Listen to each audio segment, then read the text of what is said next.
يتغير الزمان. الحقيقة أغنية الحقيقة والميلاد من الأغاني الأيقونية أيضا للفنان محمد منير. ليه؟ علشان يا جماعة الدخلة اللي دخلها في بداية الأغنية الكينج محمد منير دي بصمته، هي دي الطريقة اللي خلتنا إن احنا نحبه، هو ده الأسلوب اللي محمد منير اتعامل بيه مع مشاعرنا. تعالوا نسمع تاني الدخلة بتاعت الأغنية وهو بيقول يتغير، والطريقة اللي بيأدي بيها الكلمة. يتغير الزمان، يتغير المكان. هو ده يا جماعة اللي أنا أقصده، هو ده الأسلوب، هي دي الشخصية. حقيقة الفنان محمد منير أمتعنا وياما هيمتعنا إن شاء الله. نسمع مع بعض. إلا البداية والنهاية والحقيقة. أغنية الحقيقة والميلاد من كلمات الشاعر الغنائي الكبير عبد الرحيم منصور اللي احنا اتكلمنا عليه كتير، الألحان للموسيقار الكبير عبد العظيم عويضة.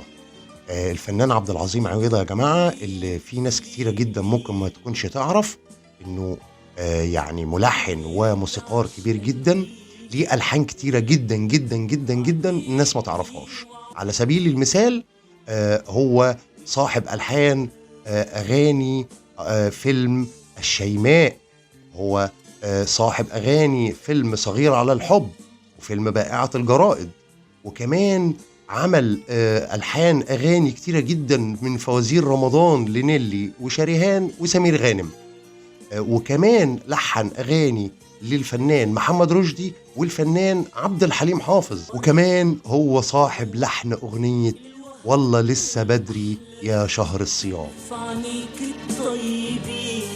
أتمنى بالكلمتين اللي أنا قلتهم عن الفنان عبد العظيم عويضة إن أنا أكون اديت له ولو جزء صغير من حقه علينا.